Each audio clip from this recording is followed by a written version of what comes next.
Next हमारे पास point आता है APTA vision statement for physical therapy 2020। APTA जो है हमारे पास एक ऑर्गेनाइजेशन है फॉर फिजिकल थेरेपिस्ट, जिसका जो फुल फॉर्म है वो अमेरिकन फिजिकल थेरेपी एसोसिएशन है। इन्होंने कहा था कि physical therapy by 2020 will be provided by those who are doctors of physical therapy, या फिर वो बोर्ड सर्टिफाइड स्पेशलिस्ट होंगे। जैसे कि हम सबको पता है कि एक तो हम जो डिग्री करते हैं उसको डॉक्टरेट ऑफ फिजिकल थेरेपी कहते हैं, और दूसरा जो है अगर हमने किसी और कंट्री में एज फिजियोथेरेपिस्ट वर्क करना है तो हमें वहाँ का स्पेसिफिक जो है वो टेस्ट देना पड़ता है बोर्ड के साथ, वहाँ पे हमें जो है वो लिंक करना पड़ता है। फिर आगे वाला नेक्स्ट पॉइंट आ जाता है कि कंज्यूमर्स या क्लाइंट्स जो है उनकी डायरेक्ट एक्सेस होगी to the physical therapist. Physical therapist के पास जो है वो ऑटोनॉमस प्रैक्टिस का राइट होगा, जो कि मैंने आपको पिछली वाली वीडियो में बताया था। फिजिकल थेरेपिस्ट जो है वो असिस्ट किए जाएंगे by the help of physical therapy assistant who are educated and licensed.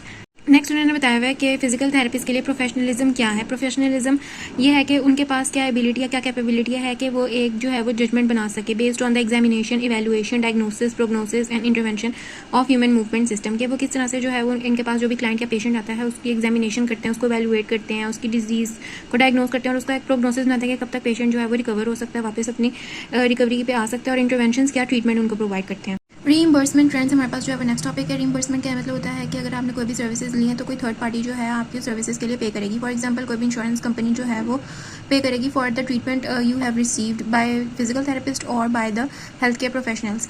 जो हमने डायरेक्ट एक्सेस वाली बात पढ़ी थी उसमें ये प्रूव होता है कि डायरेक्ट एक्सेस जो है वो फिजिकल थेरेपिस्ट को लीगल राइट देती है कि वो जो है वो पेशेंट को ट्रीट कर सके, और कुछ अभी तक कुछ जो है वो इंश्योरेंस कंपनीज जो है वो फिजिकल थेरेपिस्ट को पे कर देती हैं on the behalf of the clients और पेशेंट्स। कुछ हेल्थ एजेंसीज को जो है वो लॉज रिक्वायर होते हैं कि वो क्लाइंट के लिए पे कर सकें चाहे। नेक्स्ट हमारे पास इंपॉर्टेंट क्वेश्चन है डिसीजन मेकिंग प्रोसेस। इसके जो है वो कुछ स्टेप्स बताए थे गुडमैन ने।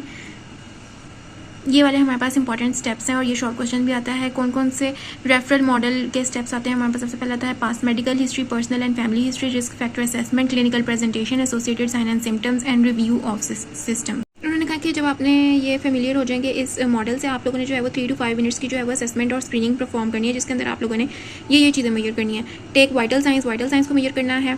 Use word symptoms rather than pain, symptoms आपने बताने, पेन पे डायरेक्टली नहीं पहुंच जाना। Watch for red flags, history, sign and symptoms, review medications, observe for sign and symptoms could be a result of drug combinations. Ask a final open ended question such as are you having any other symptoms of any kind, यानी कि आपको इसके अलावा कोई और symptoms feel हो रहे हैं। Is there anything else you think is important about your condition which we haven't discuss, यानी कि हम लोगों ने कोई ऐसी बात डिस्कस नहीं की जो आपको लगता है कि आपकी कंडीशन के लिए बहुत ज़्यादा इंपॉर्टेंट थी। पॉइंट हमारे पास गुडमैन स्क्रीनिंग रेफरल मॉडल में आता है पास्ट मेडिकल हिस्ट्री और personal history. Past medical history में कि पेशेंट को या क्लाइंट को जो है वो पास्ट में कोई डिजीज़ नहीं थी या उसकी फैमिली हिस्ट्री में कोई डिजीज़ आ रही है, जैसे ट्यूबरक्लोसिस मोस्टली फैमिली हिस्ट्री में होती है। इसी तरह डिफरेंट डिजीज़ हैं जो कि पास्ट मेडिकल हिस्ट्री में आ रही होती हैं। उसके अलावा उसकी पर्सनल हिस्ट्री, उसकी एज क्या है, जेंडर, एथनिसिटी क्या है, ऑक्यूपेशन क्या है, उसके अलावा उसका फंक्शनल स्टेटस, सोसाइटी में वो किस तरीके से मूव करता है, साइकोलॉजिकल स्टेटस वगैरह, ये सारी चीज़ें हमने असेस करनी है। नेक्स्ट हमारे पास आता है risk factor assessment. Risk factors हमने इसलिए चेक करने हैं कि हम पेशेंट को प्रिवेंट कर सकें from dysfunction and disability. Risk factors में for example does the client have risk factors for osteoporosis. Osteoporosis के लिए क्या क्या रिस्क फैक्टर्स हो सकते हैं हमारे पास? इंक्रीज एज हो सकती है, फीमेल जेंडर हो सकता है, उसके अलावा विटामिन डी डेफिशिएंसी हो सकती है। ये सारे फैक्टर्स हम देखेंगे कि क्या ये फैक्टर्स प्रेजेंट है क्लाइंट में हमारे पास, और क्या वो हमारे पास आगे चल के ऑस्टियोप्रोसिस करवा सकता है कि नहीं करवा सकता। नेक्स्ट हमारे पास आता है क्लिनिकल प्रेजेंटेशन। क्लिनिकल प्रेजेंटेशन में हम देखते हैं कि पेशेंट को पेन किस तरह से आ रही है, उसका पैटर्न क्या है, पेन की टाइप्स क्या है, थ्रॉबिंग है, इंटरमिटेंट पेन है, कॉन्टीन्यूस पेन है, किस तरह की पेन है, उसकी बेस पे हम देखिए जो है वो एक डायग्नोसिस बना सकते हैं। क्या वो सिस्टमिक हमारे पास इलनेस की वजह से पेन आ रही है, या फिर वो हमारे पास न्यूरोमस्कुलर या मस्कुलोस्केलेटल कंडीशन की वजह से पेन आ रही है। नेक्स्ट हमारे पास आ जाता है associated sign and symptoms of systemic diseases. Sign क्या है? Signs are observable findings that are detected by the therapist. Signs हमारे पास वो फाइंडिंग्स हैं जो कि फिजिकल थेरेपिस्ट डिटेक्ट करता है, और सिम्टम वो है कि जो पेशेंट खुद हमें आके बताता है। जैसे कि साइन में हम एग्जांपल दे सकते हैं कि किसी को अगर स्वेलिंग है या एरिथीमा है, ठीक है, ये हम बता सकते हैं कि ये साइन है, फिजिकल थेरेपिस्ट बता सकता है। और सिम्टम जो है वो पेशेंट बताएगा कि उसकी पेन की जो है वो इंटेंसिटी कैसी है, या तो उसकी पेन जो है वो थ्रॉबिंग है, टिंगलिंग है, किस तरह की पेन है। नेक्स्ट हमारे पास आता है सिस्टम्स रिव्यू। सिस्टम्स रिव्यू में हमने जो है वो हर एक सिस्टम को फर्दर एग्जामिन करना है। जैसे हमारे पास जीआईटी का सिस्टम हो गया, कार्डियोवैस्कुलर सिस्टम हो गया, रेस्पिरेटरी सिस्टम हो गया, इन सारे सिम्टम्स का हमने जनरल ओवरव्यू ले लेना है। Documentation and liability.